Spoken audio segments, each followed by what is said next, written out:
मेरा नाम तन्मय है। मैं एक मिडिल क्लास फैमिली से बिलोंग करता हूँ।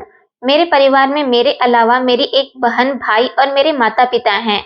मैं अपने परिवार में सबसे बड़ा बेटा था। मेरे पिता बहुत मेहनती इंसान थे। मेरे पिता हमेशा बीमार रहने लगे थे, इसलिए अब उनसे ज़्यादा काम नहीं होता था, लेकिन वो एक बड़ी फैक्ट्री में मैनेजर की नौकरी किया करते थे। काम ज़्यादा होने की वजह से उनकी सैलरी भी बढ़ा दी गई थी। वो काफ़ी सालों से उस फैक्ट्री में काम किया करते थे। मैं सबसे बड़ा बेटा था, इसलिए मेरे घर में मुझे सबसे ज्यादा प्यार किया जाता था। मुझे अपने पिता का हाथ बटाना था, इसलिए मुझे नौकरी की जरूरत थी। मैंने एमए पास किया हुआ था, इसलिए आसानी से मुझे सरकारी स्कूल में टीचर की नौकरी मिल गई। मैं ये नौकरी करना तो नहीं चाहता था, लेकिन आखिर मैं कब तक अपने पिता की कमाई से अपना खर्च पूरा करता। अब मैं जवान हो गया था, इसलिए मुझे नौकरी की तलाश थी। मुझे सरकारी स्कूल में नौकरी मिल गई थी। वहां पर मेरी सैलरी भी बहुत अच्छी थी। पिताजी का काम भी अच्छा चल रहा था और मुझे भी सैलरी अच्छी मिलने लगी थी। इसी वजह से हमारे घर में किसी चीज की कमी नहीं थी और हमारी जिंदगी अच्छे तरीके से गुजर रही थी। मेरे पिता मेरी नौकरी करने से बहुत ज्यादा खुश थे। आखिर उनके कंधों से थोड़ा बोझ कम हो गया था। मुझे अपने छोटे भाई बहन को भी पढ़ाना था। मेरी ख्वाहिश थी कि मैं अपनी बहन की शादी धूमधाम से करूंगा, क्योंकि वो हमारी इकलौती बहन थी। मैं अपने माता-पिता से बहुत प्यार किया करता था और हमेशा से ही मैं उनका कहना माना था। पहले तो मैं स्कूल में पीरियड्स वाइज पढ़ाता था, लेकिन अब मुझे 7th क्लास दे दिया गया था कि मुझे इसी क्लास को पढ़ाना है। अब मैं 7th क्लास के बच्चों को पढ़ाया करता था। स्कूल में न्यू एडमिशन हो रहे थे, बच्चों के लिए नया-नया क्लास था और न्यू एडमिशन बच्चों के लिए हर चीज नहीं थी। मुझे स्कूल में नौकरी करते हुए 1 साल हो गया था। मुझे 7th क्लास की जिम्मेदारी दे दी गई थी। 7th क्लास में 35 बच्चे पढ़ा करते थे। हमारे स्कूल में लड़के लड़कियां दोनों ही पढ़ा करते थे। हमारा स्कूल इंटर तक था। मैं बच्चों को बहुत ही प्यार से पढ़ाया करता था। कभी भी मैंने बच्चों पर गुस्सा नहीं किया था। मैं हमेशा बच्चों को समझा कर ही पढ़ाया करता था, इसलिए बच्चे मुझे अपना फेवरेट टीचर समझने लगे थे। एक दिन मैं अपने क्लास के बच्चों की कॉपियां चेक कर रहा था, तो मेरे पास एक ऐसी लड़की आई जिसकी उम्र 14 साल थी और वो 7th क्लास की स्टूडेंट थी। वो मेरे पास आकर खड़ी हो गई और कहने लगी, सर मेरी शादी आपसे होगी। मैं अपने ध्यान में सामने रखी कॉपियां चेक कर रहा था और कॉपियां चेक करने में ज्यादा ही बिजी था, इसलिए अचानक उसकी बात सुनकर मैं चौंक गया था। मैंने उसकी तरफ देखा, क्या मुझसे लगा मुझे सुनने में कोई गलती हुई है।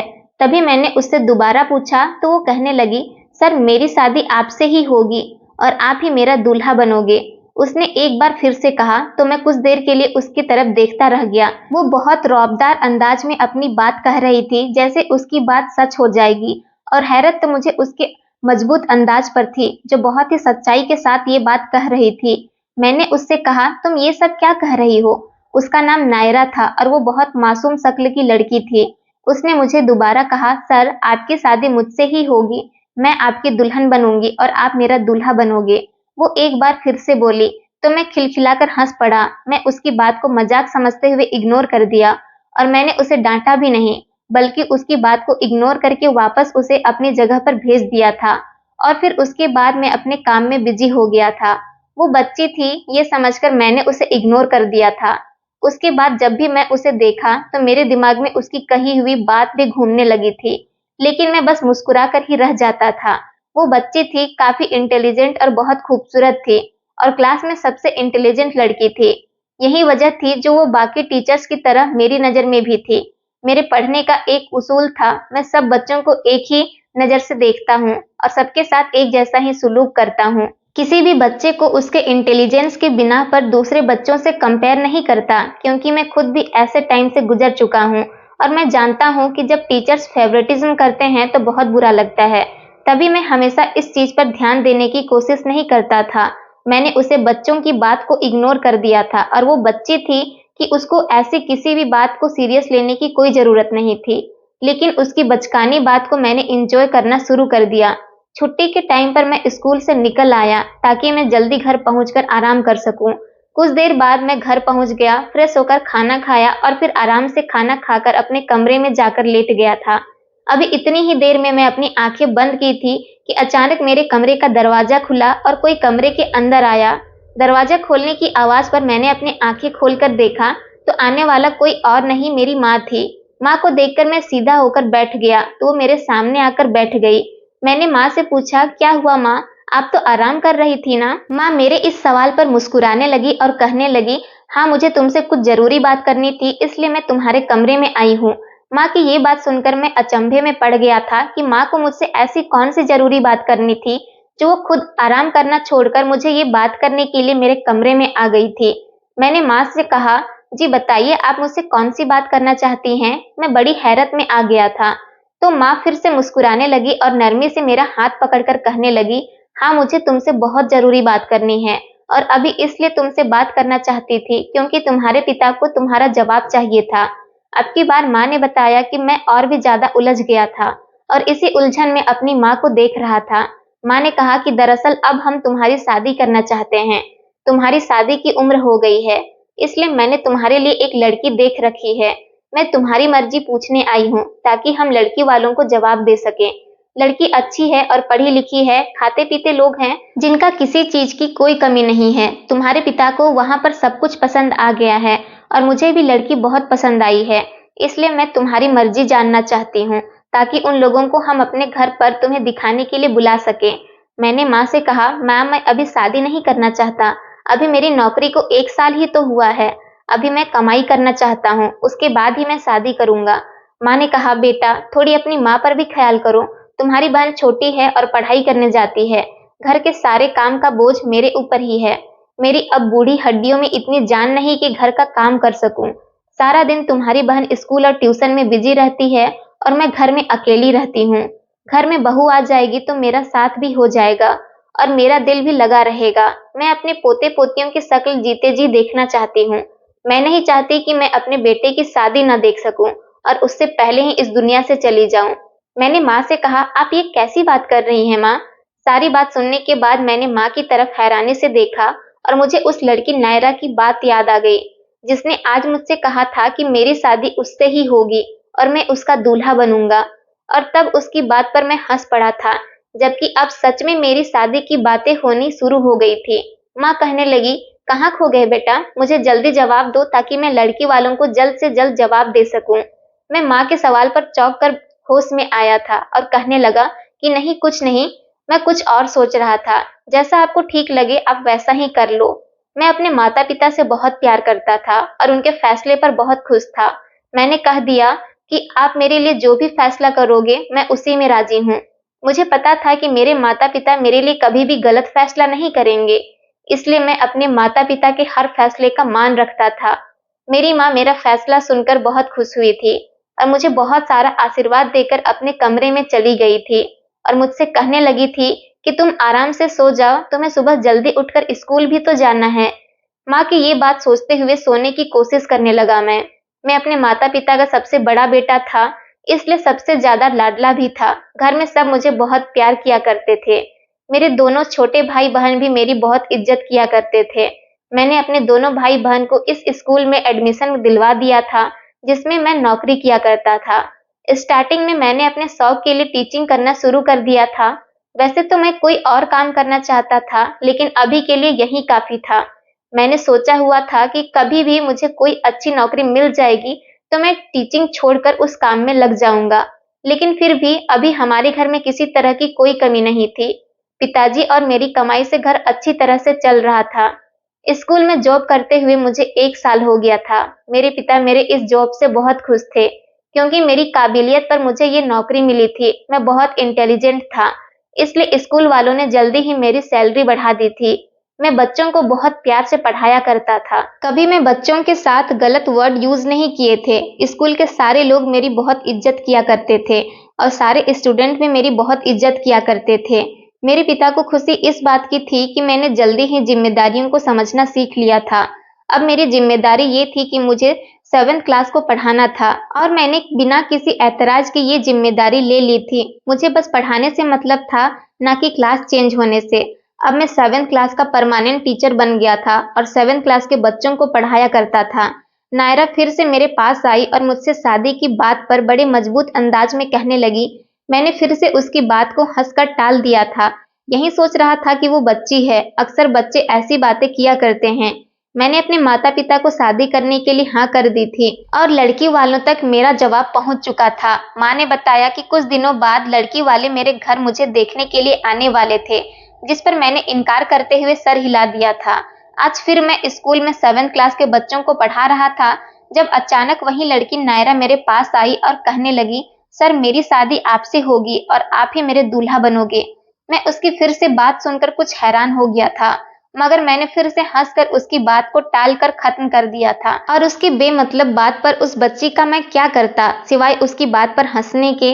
मैंने आज फिर उसकी बात टाल दी थी और मुझसे ये बात कहने के बाद वो फिर से जाकर अपनी जगह पर बैठ गई थी। मेरे दिमाग से भी ये बात बाकी बच्चों में बिजी होकर खत्म हो गई थी, मगर आने वाले कुछ दिनों में अच्छे से अंदाजा हो गया था कि वो लड़की अपनी बात पर पक्की निकली थी, क्योंकि वो हर रोज मुझे जाकर एक ही बात कहा करती थी कि मेरी शादी आपसे होगी और आप ही मेरा दूल्हा बनोगे। शुरू शुरू में मैं उसकी बात को हंसकर मजाक में टाल दिया करता था, मगर आखिर कब तक मैं ऐसा करता, क्योंकि अब हद हो चुकी थी और मेरी बर्दाश्त से बाहर होती चली जा रही थी। लगता था कि किसी भी दिन उस पर गुस्सा उतार दूंगा। मुझे समझ में नहीं आ रहा था कि वो मुझे रोज रोज एक ही बात क्यों कहती रहती है, और वो भी बिना वजह। मैंने उसे एक दिन डांट डपट कर समझा दिया था कि वो आइंदा इस तरह की बातें ना किया करे, लेकिन उसकी फिर भी समझ में नहीं आ रहा था। वो फिर उसी हरकत को दोहराए जा रही थी। अब मैं उसकी बातों से और भी ज्यादा तंग आ गया था। मुझे उसकी बात का कोई हल नजर नहीं आ रहा था कि कैसे इस बच्ची को इस बात से दूर रखूं। मैं अपने स्कूल में किसी और टीचर को ये बात बता भी नहीं सकता था, क्योंकि मैं जानता था मेरी बात सुनकर लोग यही कहेंगे कि वो बच्ची है, नादान है, तो उसकी बातों को इग्नोर कर दो एक बच्ची समझकर। मगर मैं उस बच्ची की बातों को नजरअंदाज नहीं कर पा रहा था और उसकी रोज रोज एक ही बात से मैं बेहद तंग आ चुका था।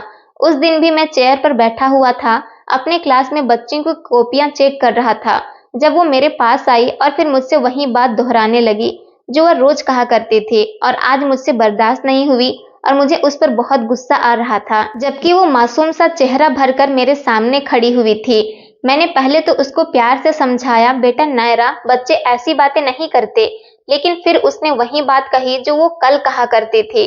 अब तो मैं भी ज्यादा तंग आ गया था। मैंने उसको डांटा और उससे कहा कि कल तुम अपने पापा को स्कूल में लेकर आना। मैंने गुस्से में उससे कहा तो वो कहने लगी, सर मेरे पापा स्कूल में नहीं आ सकते।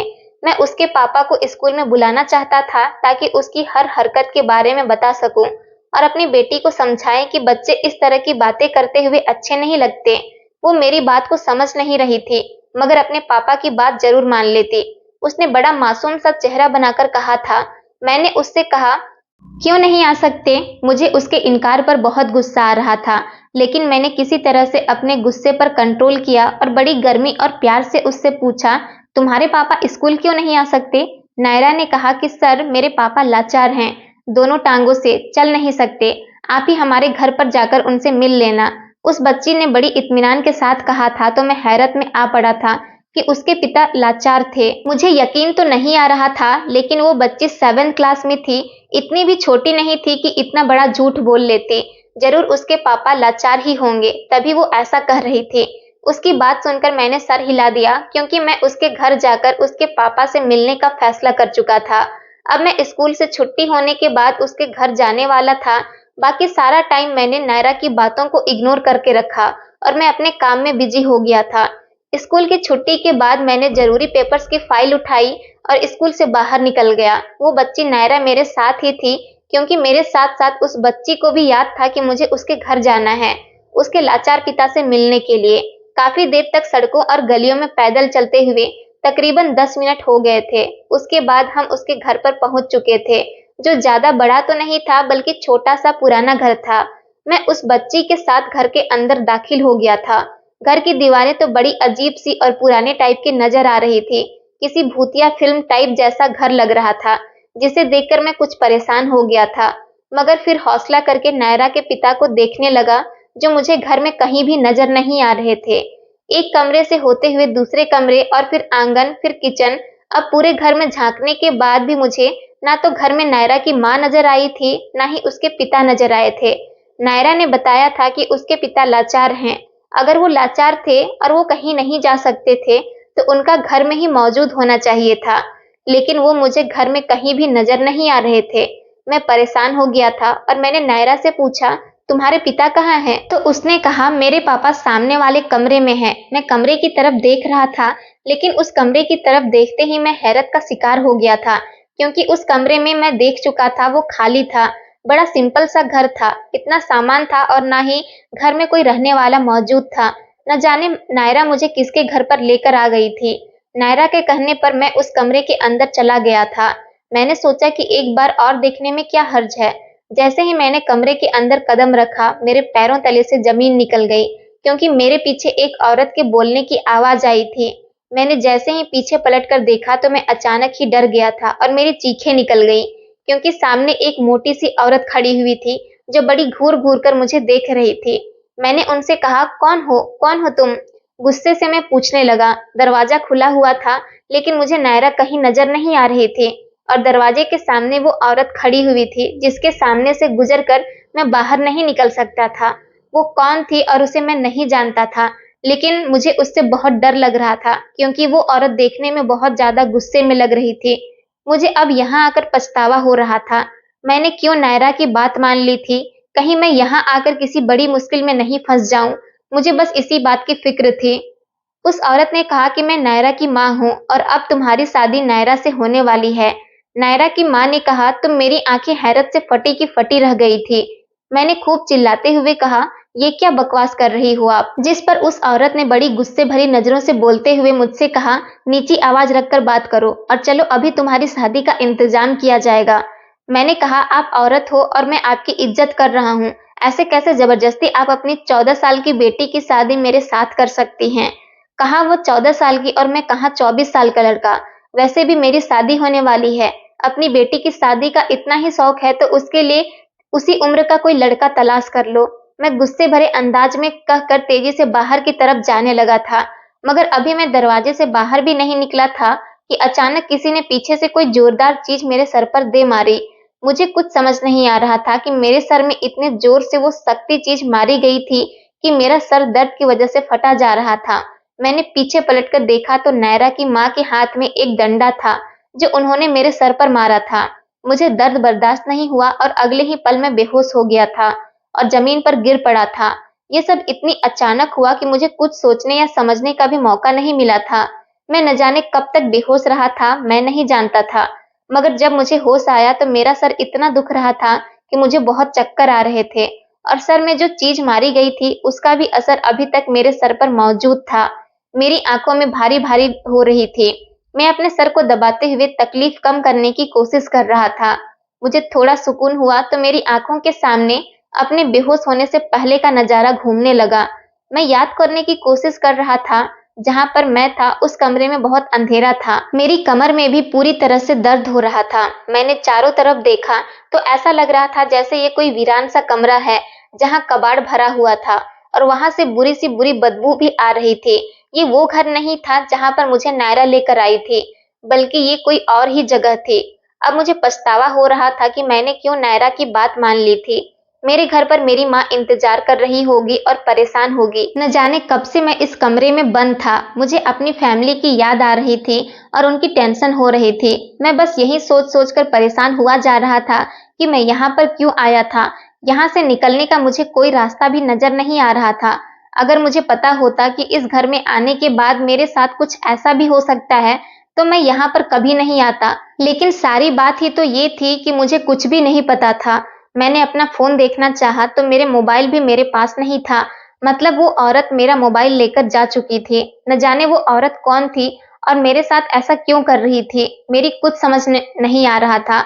मैं तेजी से दरवाजे की तरफ बढ़ा और जोर जोर से दरवाजा बजाकर उसे खोलने के लिए कहने लगा, लेकिन कोई जवाब नहीं आ रहा था।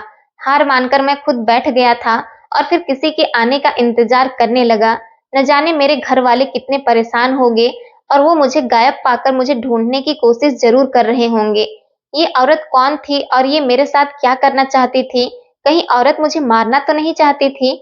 मगर वो तो मुझे अपनी बेटी की शादी करने के लिए कह रही थी। मैं इस बात के लिए कभी भी राजी नहीं होता, क्योंकि मैं ऐसा वैसा इंसान नहीं था। मेरे स्कूल में भी काफी सारी लड़कियां पढ़ती थी। हमारा स्कूल इंटर तक था और जवान लड़कियां भी मेरे स्कूल में पढ़ा करती थी। कभी मैंने नजर उठाकर भी अपने स्कूल के स्टूडेंट को नहीं देखा था। मैं सिर्फ उनको पढ़ाता था, मेरा मतलब उनसे सिर्फ पढ़ाई तक का ही था और मैं अपने स्कूल के स्टूडेंट की बहुत इज्जत किया करता था, हमेशा उनसे तमीज से बात किया करता था, तो मैं कैसे नायरा से शादी कर सकता था। वो 14 साल की थी, बाहर दिन था या रात, मुझे किसी बात की कोई खबर नहीं मिल रही थी। न जाने कितने टाइम मुझे उस कमरे में गुजार दिया गया था। मैं कभी सो जाता था और कभी उठकर बैठ जाता था, क्योंकि मुझे बहुत ज्यादा भूख लग रही थी। लेकिन वो औरत जो नायरा अपनी माँ बता रही थी, मुझे यहाँ लाकर और कैद करके छोड़कर जा चुकी थी और पलटकर मेरी खबर तक नहीं लेने की कोशिश कर रही थी।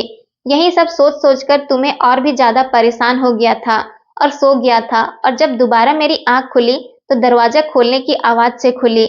मैंने आंखें खोलकर देखा तो मेरे सामने वही औरत कमरे के अंदर आई थी। उसके हाथ में बैग था, जो उसने मुझे थमाकर कहा कि ये लो खाना खा लो। मुझे भूख तो बहुत लगी हुई थी, तभी खामोशी से मैंने उस बैग को पकड़ लिया। मैंने उस औरत से पूछा, तुम ये सब कुछ क्यों कर रही हो? तो कहने लगी, अब बहस करने की मुझ में हिम्मत नहीं, क्योंकि तुम्हारी माँ ने मुझसे वादा किया था कि वो तुम्हारी शादी मेरी बेटी से करवाएगी, लेकिन वो अपने वादे को भूल गई है, और जब मैंने तुम्हारी माँ को याद दिलाया तो वो मुकर भी गई थी। उसे इतनी आसानी से तो नहीं जाने दूंगी, तभी मैंने तुम्हें धोखे से घर में बुलाया था ताकि तुम्हारी और अपनी बेटी की शादी करवा सकूं। अब ये पेपर पकड़ो और इन पर साइन कर दो। वो औरत बड़े गुस्से में बात कर रही थी। उसने पेपर और पेन मेरी तरफ बढ़ाया। वो मेरी कोर्ट मैरिज कराना चाहती थी। मैंने उसके कहने पर वो पेपर हाथ में ले लिए और जब पढ़कर देखा तो मैं भड़क उठा। मैं समझ गया था कि वो शादी के पेपर थे, जिस पर एक तरफ किसी लड़की के साइन हुए थे जो शायद नायरा के थे। मैंने उस औरत से कहा कि तुम कैसी माँ हो जो अपनी छोटी सी मासूम बेटी को इतने बड़े लड़के के हवाले कर रही हो? तुम अपनी बेटी के साथ इतना बड़ा पाप नहीं कर सकते। अभी वो जवान नहीं हुई है, वो बच्ची है। तुम नाबालिग लड़की की शादी नहीं कर सकती। तुम नहीं जानती हो कि इस वजह से तुम अरेस्ट भी हो सकती हो, क्योंकि तुम्हारी बेटी की उम्र अभी बहुत कम है। जब तक तुम्हारी बेटी बालिग नहीं हो जाती, तब तक तुम उसकी शादी भी नहीं कर सकती। उस औरत ने कहा कि वो मेरी बेटी है, मैं जैसा चाहे उसके साथ वैसा कर सकती हूँ। वो बालिग नहीं है, लेकिन तुम तो बालिग हो, चुपचाप इस पर साइन कर दो। उसने मुझसे कहा, तुम्हारी माँ नहीं तो तुम्हें अपनी माँ का किया हुआ वादा पूरा करना ही होगा। मैंने कहा कि कभी भी मेरी माँ एक 14 साल की लड़की से शादी करने के लिए वादा नहीं कर सकती। मुझे अपनी माँ पर पूरा भरोसा है। उस औरत को गुस्सा आ गया और मुझसे कहने लगी कि क्या तुम्हें तुम्हारी माँ ने नहीं बताया कि यही सच है कि तुम्हारी माँ ने मुझसे वादा किया था कि वो तुम्हारी शादी मेरी बेटी से करवाएगी? और अभी वो बोल रही थी कि कितनी देर में उसका मोबाइल बजने लगा और फिर वो फोन उठाकर बात करने के लिए बाहर चली गई। उसने मुझसे कहा कि मैं कल फिर आऊंगी और मुझे हर हाल में इन पेपर्स पर तुम्हारे साइन चाहिए, वरना अच्छा नहीं होगा। वो मुझे धमकाकर बाहर निकल गई थी। मैं बहुत परेशान हो गया था। आखिर ये औरत कैसी बातें कर रही थी? अब तो मैं भी सारी सच्चाई जानना चाहता था, इसलिए मैंने वहां से भागने की कोशिश नहीं की। मैं जानना चाहता था कि आखिर नायरा की माँ उसकी शादी क्यों करवाना चाहती है। मैंने खाना खाया। वो रात भी मेरी बड़ी बेसुकूनों से गुजरी थी। वो मुझे सिर्फ एक टाइम का खाना देकर ही चली गई थी, शायद इसलिए कि मैं उसकी बात मानकर उसकी बेटी से शादी कर लूं और इन पेपर्स पर साइन कर दूं। मुझे अपनी माँ पर इतना यकीन था कि वो ऐसा कभी भी नहीं कर सकती थी। अगले दिन फिर कमरे का दरवाजा खुला और कमरे में औरत नहीं कोई आदमी आया था, मगर मैं ये देखकर हैरान रह गया था कि वो आदमी व्हील चेयर पर बैठा हुआ था, मतलब कि वो कोई लाचार आदमी था। मुझे पहले तो ख्याल आया कि कहीं वो नायरा का पिता ना हो। उसने मुझे अपने बारे में बिना पूछे ही बता दिया कि मैं ही नायरा का पिता हूँ, और वो इंसान जिसने मुझे यहाँ पर रखा हुआ था वो नायरा की माँ है। वो आदमी लगभग 40 साल का था, जबकि उसकी पत्नी की उम्र 35 साल की होगी।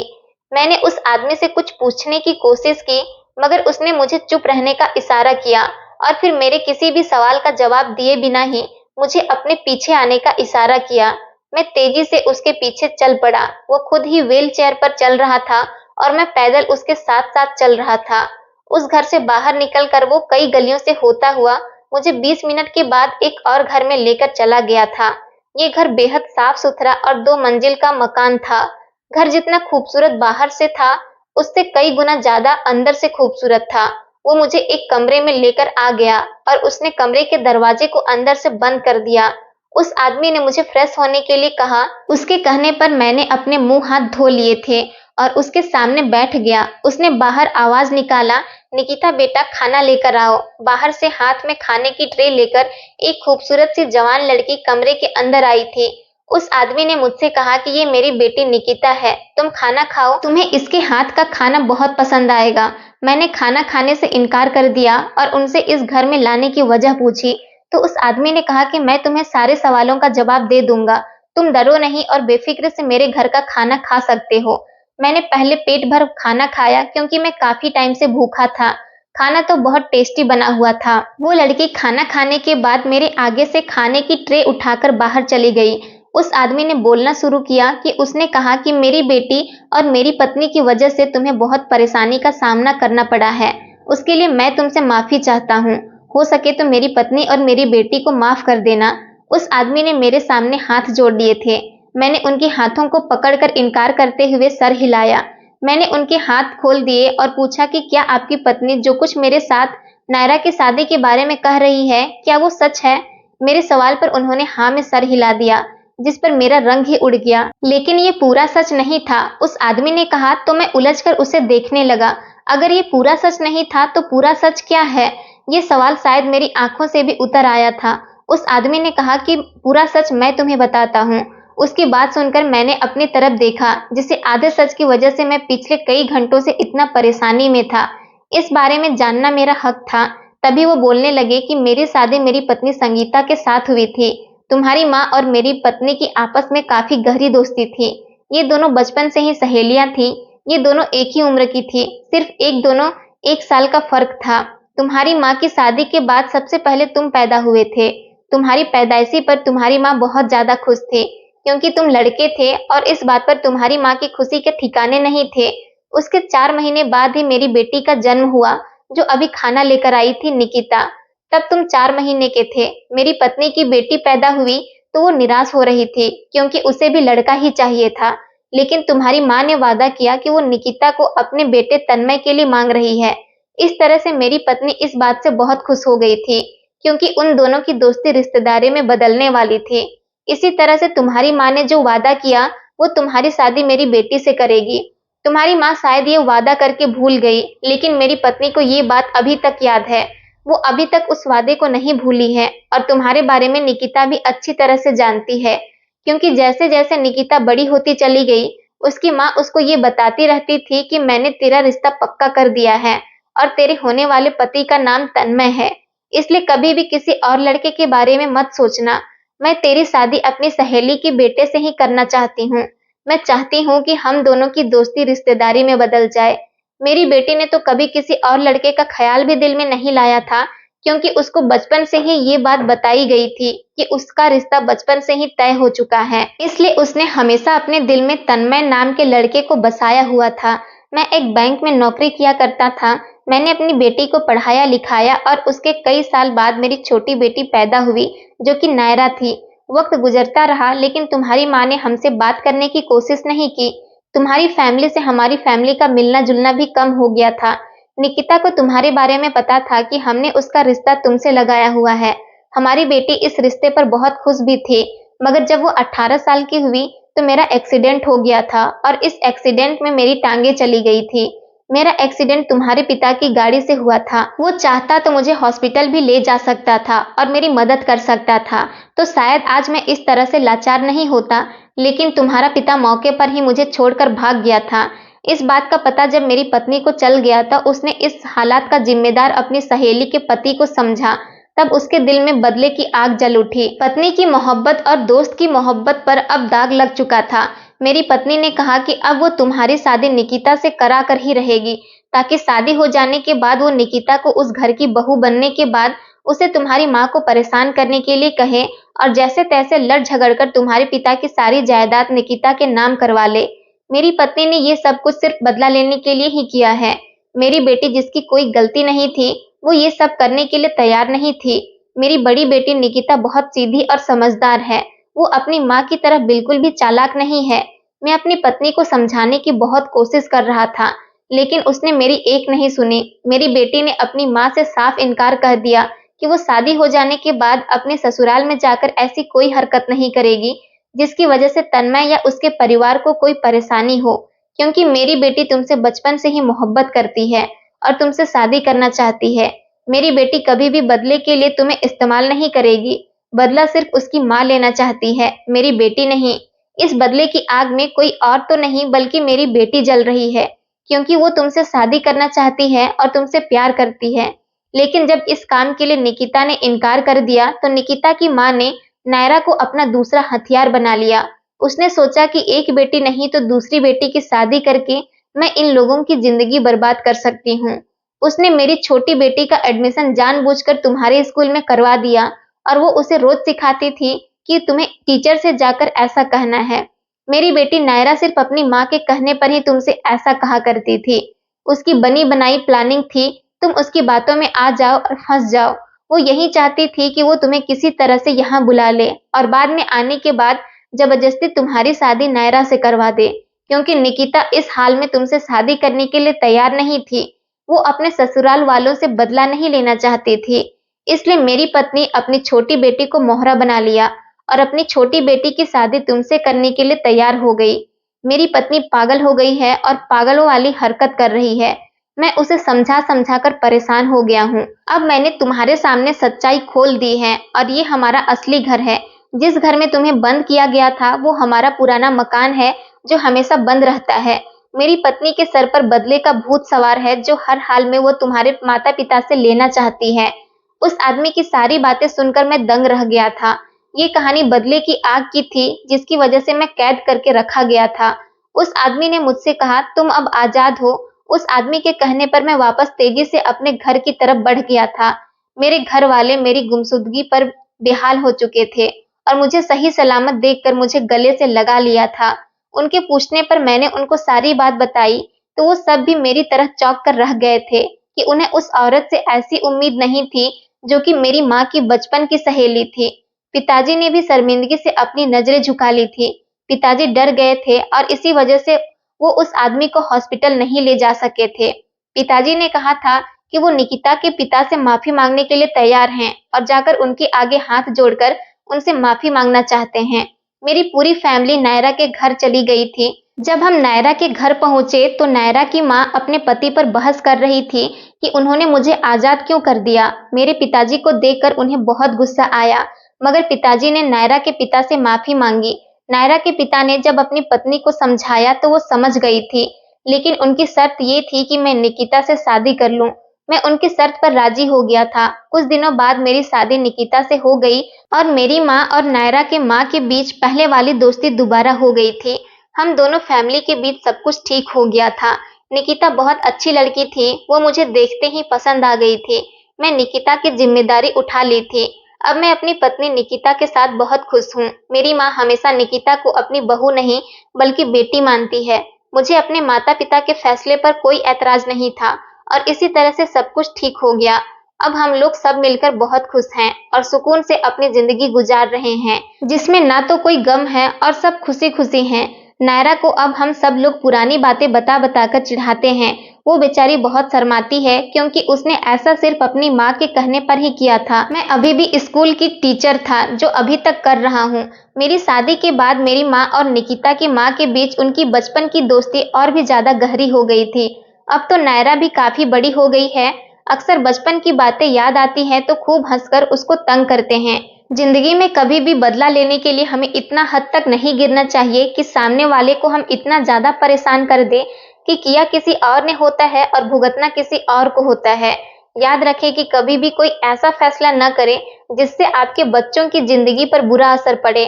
नायरा की माँ ने उसे हमेशा गलत सीख दी थी। अपना बदला किसी और से लेने के लिए इस हद तक न गिर जाए कि बच्चा अपने बचपन ही बिगाड़ जाए। बच्चों को हमेशा बच्चों की तरह ही ट्रीट कीजिए, उन्हें बड़ा बनाने की कोशिश न करिए।